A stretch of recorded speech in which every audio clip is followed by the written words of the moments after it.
Huntsville, Pennsylvania. So, what is this? It's like nothing anyone should see on the public highway. Wait a minute, it's turning into the field. Maybe it's a newfangled potato planter or something. No, sir, it's an aerial plane with turntable wings. George Spratt, the inventor, figured that's how she could taxi along the highways and maybe the skyways. The experts give 10 to 1 she can't fly. Georgie's set on taking a chance, and there he goes!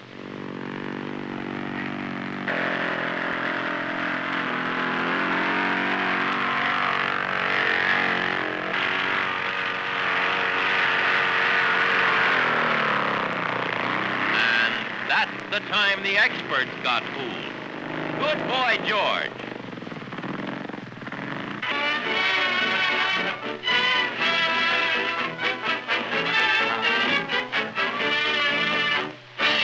Ship here with the three-wheel landing gear, any kind of a landing is perfectly all right, frontwards or sideways, one wheel, or any other way that you wish.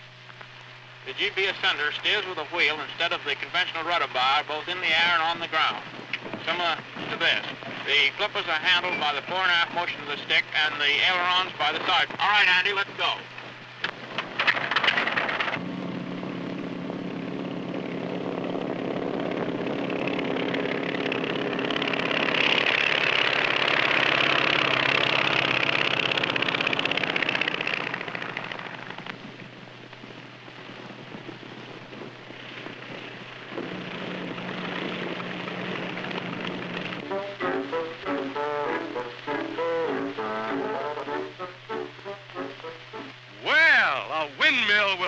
Water, so why shouldn't it raise an airplane? Perhaps that's what Mr. Jonathan Caldwell thought when he designed and built this contraption, which is being shown to the public for the first time. The mill wheels going round are supposed to represent the flapping wings of a goose. The wheels turn all right, but it just won't leave the ground, not even when they drag it. It moves, though, and that's something. But any auto will go pretty well downhill. A good idea just the same, Professor, and better luck next time.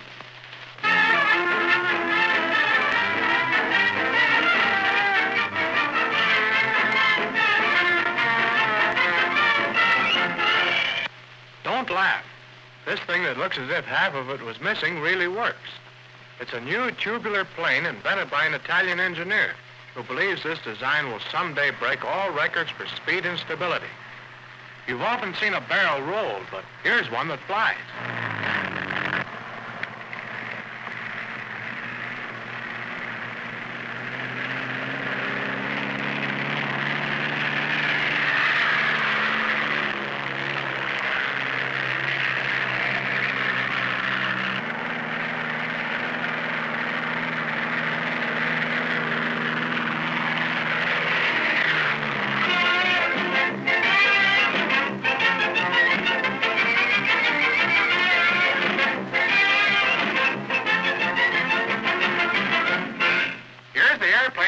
According to its inventor, Dr. Snyder.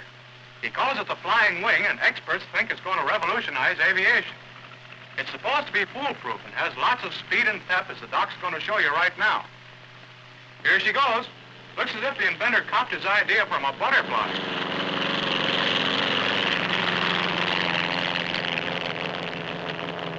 Being all wing turns it into a glider in case the motor gets heebie-jeebies and makes tail spins impossible, Dr. Snyder claims. It can top 100 miles an hour, and is supposed to be as safe as old Dobbin for the family. If what the doc says comes true, we'll all be hopping around in these pancakes very soon.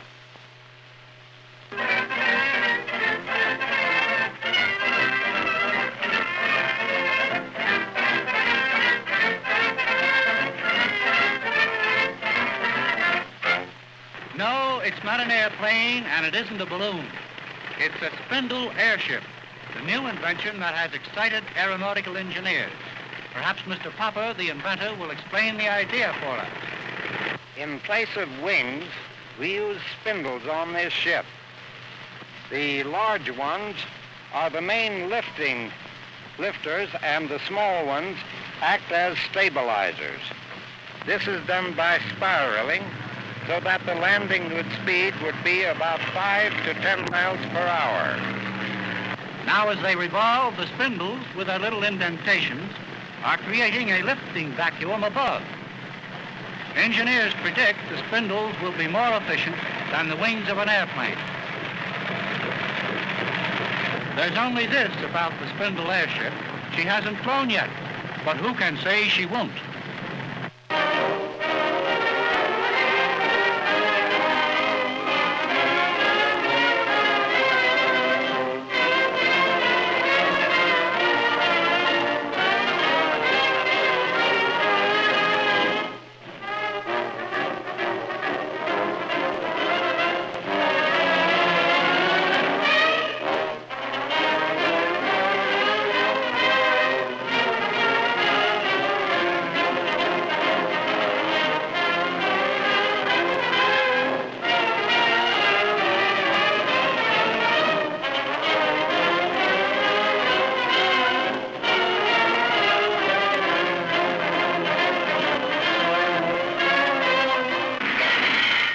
Now it's a flying umbrella. Here's the latest in aviation, which the inventors hope will be the family flavor of the air. And it really works.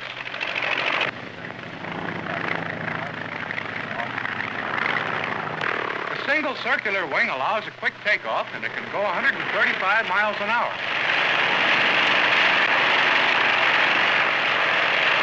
Don't worry about engine trouble. That pancake top allows it to drop slower than a parachute, and it can land at your front door. Maybe it's the future aerial taxi.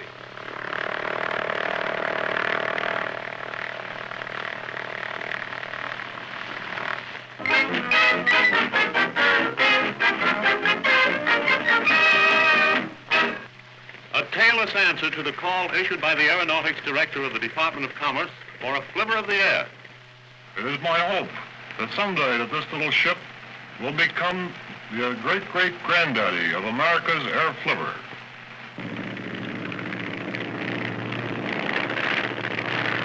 Just a pair of wings and a place to sit. And what a place.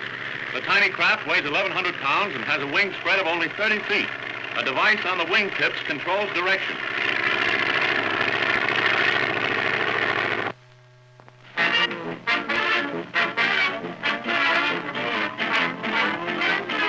Meet the professor, folks. For 20 years, he's been watching the Killyleaberg and has finally discovered what makes it fly. All it takes is a tank full of oxygen, a left-handed monkey wrench, and a couple of nuts.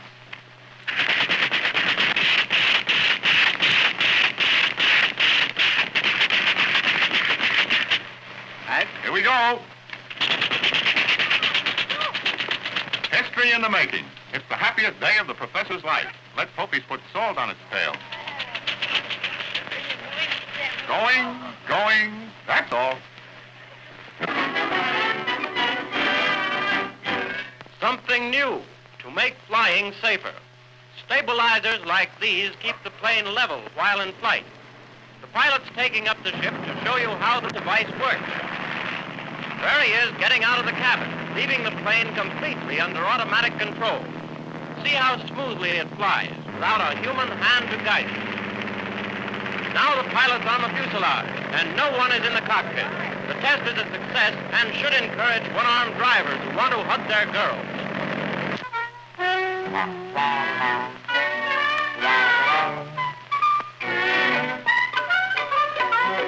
More convincing proof of the amazing and rapid progress of aviation you wouldn't want, I'm sure, than this demonstration at Baltimore today. J. Carl Bauer and Louis Huber went to work in their spare time to construct this poor man's dream, a plane propelled by bicycle pedals. It's a momentous occasion. All aviation stops to watch.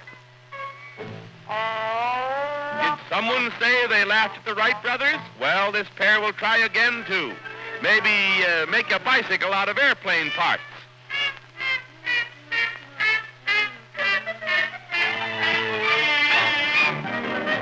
Paris offers a real novelty in aircraft. It's called the elliptroplane, and it's based on the principles of a flying mosquito with the sting left out.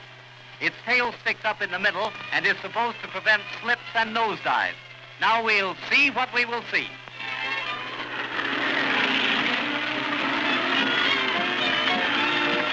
It works. The brainchild of inventor Vicomte de Rouge speeds 60 miles an hour. For 5 years, the vehicle has been laughed at, but now it is he who has the laugh.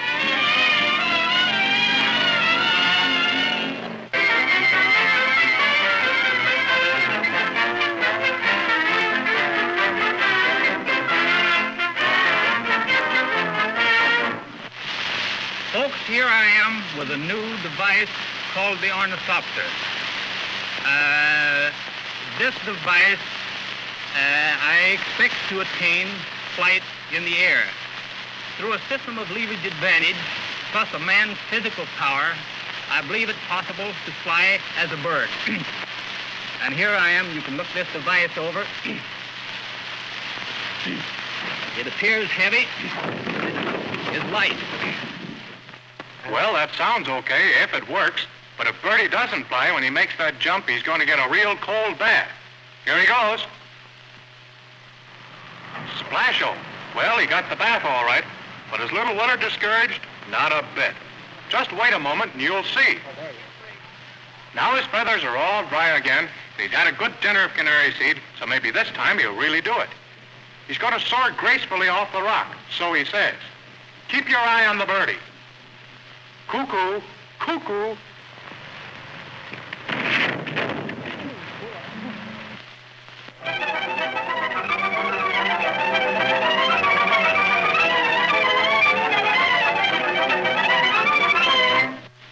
Here you see another type helicopter or direct lift air machine. Our principle, as you will see, is a flat plate or disc type propeller moving the air fast enough to produce a lift. Our engine is connected to our transmission by a jack shaft driven by a chain.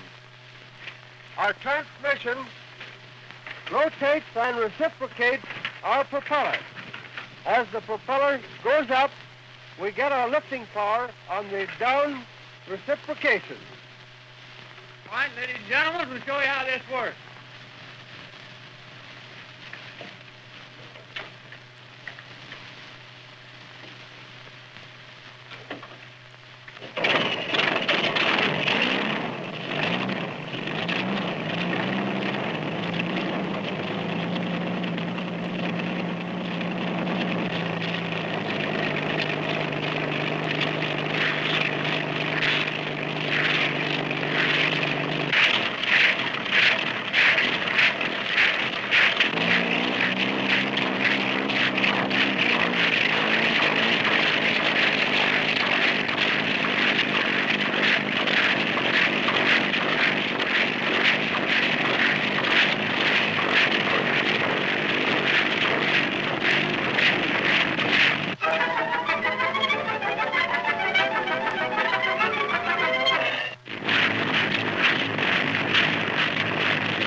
Cohen, the plump chap there, is a butcher by trade, but in his spare moments he's a student of aerodynamics.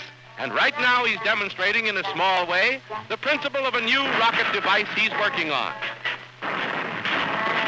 Oops. Something must have gone haywire. But here's the real thing, Jack's bicycle rocket glider. And he's all set for a tryout here at the Metropolitan Airport. If it'll just work as he hopes, he'll be famous tomorrow. Then goodbye loin chops and rump steaks.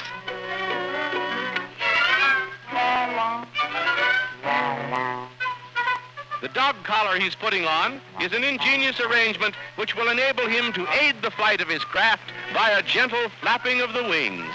So.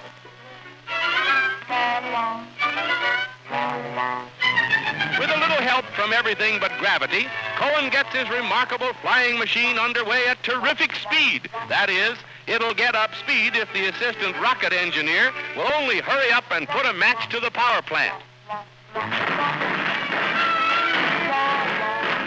Oh, there goes another dream up in smoke. The idea wasn't so hot, but Cohen's burning up. What he should have next time is a pair of asbestos pants.